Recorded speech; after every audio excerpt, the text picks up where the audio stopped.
Olá, amados, bom dia, graça e paz. Mais um dia o Senhor é aquele que nos sustenta, daquele da qual bem disse o salmista: deitei, logo peguei no sono, dormi, acordei porque o Senhor me sustentou. Ele é aquele que nos permite o fôlego de vida dia após dia, da qual a Bíblia diz que ninguém é melhor do que o seu mestre, e somos como ovelhas levadas ao matadouro todos os dias, e a sua infinita misericórdia e benignidade é o fato de não sermos consumidos e se renova a cada manhã. E assim nós perseveramos só pela sua misericórdia, pela sua infinita benignidade. Eles procuravam, os religiosos da época, os fariseus, dizer que Jesus, seu testemunho era falso. Procuravam o apanhar em algum ponto. Na verdade, eles que estavam tropeçando em muito ponto, segundo a lei do pecado, que é o poder, a lei que é o poder do pecado. Não conseguiam ser cumpridores e rejeitavam aquele que estava cumprindo e queriam o apanhar, declarando que seu testemunho era falso. E ele disse: eu não falo de mim. Ele estava testemunhando do Pai. Mas ele disse: ainda que testemunhe de mim, é verdadeiro, porque ele é a verdade, a vida, ele é o caminho.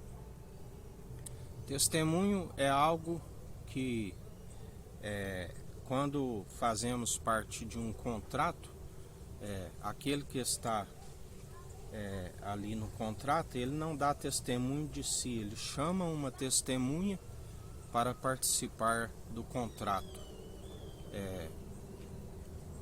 Testemunho válido é aquilo que as pessoas dizem, e levanta-se dois grupos, um que testemunha daquilo que nós vivemos e outro que são falsos depoentes, que levantam falso testemunho. Mas como Jesus nos ensina, nós somos o que não justificamos a si mesmo. Ele é aquele que nos justifica, aquele que nos chamou, aquele que nos ungiu, aquele que nos capacita. Assim como ele disse: se chamaram o dono da casa de Beelzebu, quanto mais os seus domésticos. Se chamaram antes de vos odiarem, eles me odiaram. Eles não vos odeiam, mas sim as verdades das quais vós anunciais, que confrontam tanto os pecadores como os escarnecedores. Escarnecedores são aqueles, os zombadores, aqueles que um dia foram iluminados segundo a fé e retrocederam segundo a lei de Moisés, que é o poder do pecado, a mentira de Satanás, da qual ele disse: certamente não morrerás. E Deus disse que se comesse daquele fruto, certamente morrerás. Agora, aqueles que eram picados pela serpente, da qual a condenação é que o homem pisaria sobre a sua cabeça, e outros seriam mordidos no calcanhar. Agora, aqueles que são mordidos pela serpente têm que adorar uma estátua de bronze.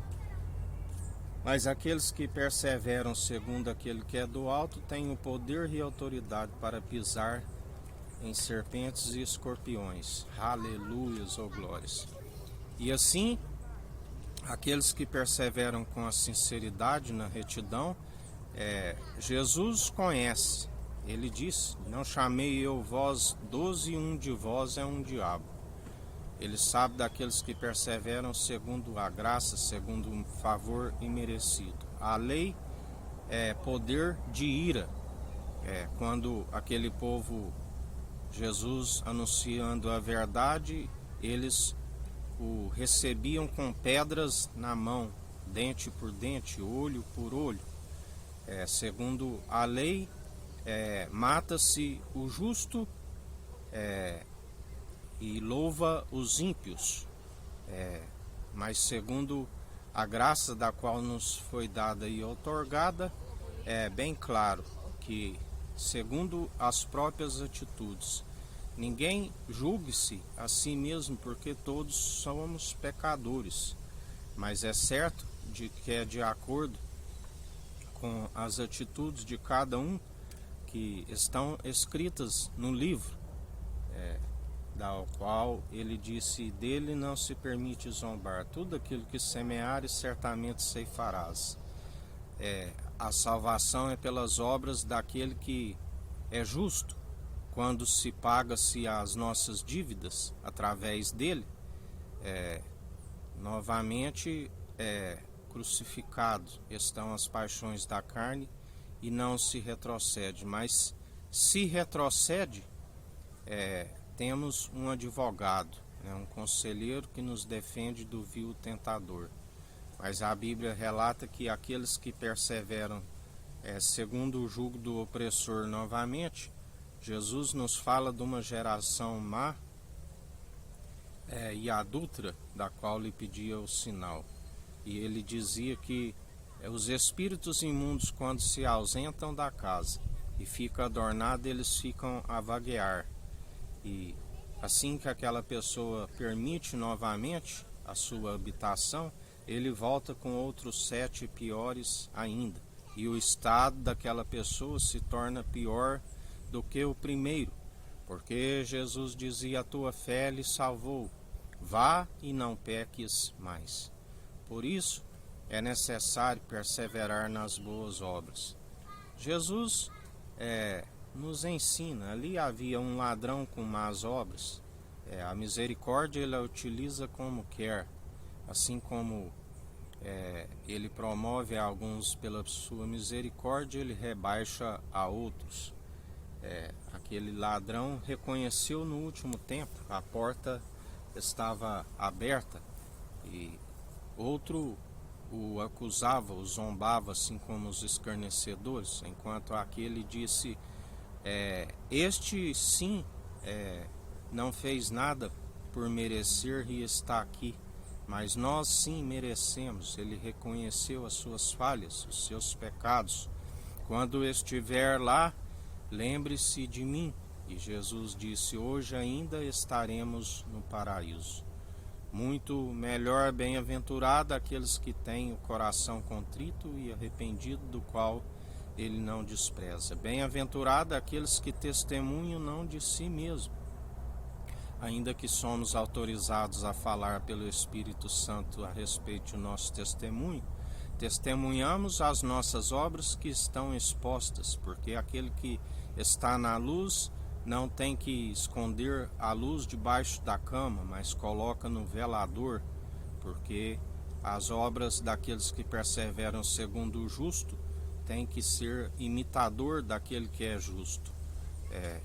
Por isso, ainda que levantem falso testemunho, nós, por não operarmos segundo a mentira, mas segundo a verdade, que é o Espírito Santo, todos aqueles que levantam falso testemunho, do qual Deus abomina, acabam caindo em suas próprias tramas. Mas aqueles que perseveram segundo a verdade, aqueles que se humilham a si mesmos, serão grandemente honrados. Mas aquele que é soberba, aquele que da qual procede a própria ruína, a própria queda, aqueles de alta estatura e arrogância, que alimentam as suas mentiras, algo que Jesus nos ensina constantemente: estejais com uma consciência, acusando como cumpridores aqueles que realmente, quando deitam, logo pegam no sono, porque estão com uma consciência diante de Deus, nos acusando como cumpridores. É certo que a Bíblia diz que ninguém pode declarar tem a consciência limpa, mas através do Espírito Santo temos que estar sendo aperfeiçoados todos os dias. E antes, se tiver de gloriar em algo, gloriais em vossas fraquezas. Sejais um bom testemunho, porque é através do bom testemunho que as almas vêm até Cristo, e após conhecer a Cristo, elas perseveram segundo Cristo, dando também um bom testemunho e atraindo novas almas. Esta é a verdadeira multiplicação de pães, da onde Deus adiciona a unidade da fé às almas e perseveram segundo as boas atitudes. Porque aqueles que geram escândalos, ele disse: ai daquele que desfalece um pequenino desse que crê em mim. Assim nos diz o Senhor. Que o Eterno nos abençoe, nos guarde, brilhe o Eterno sua face sobre nós. Erga o Eterno sua face sobre nós e nos dirija. Aqui é o irmão Fábio Gomes. Deus te abençoe.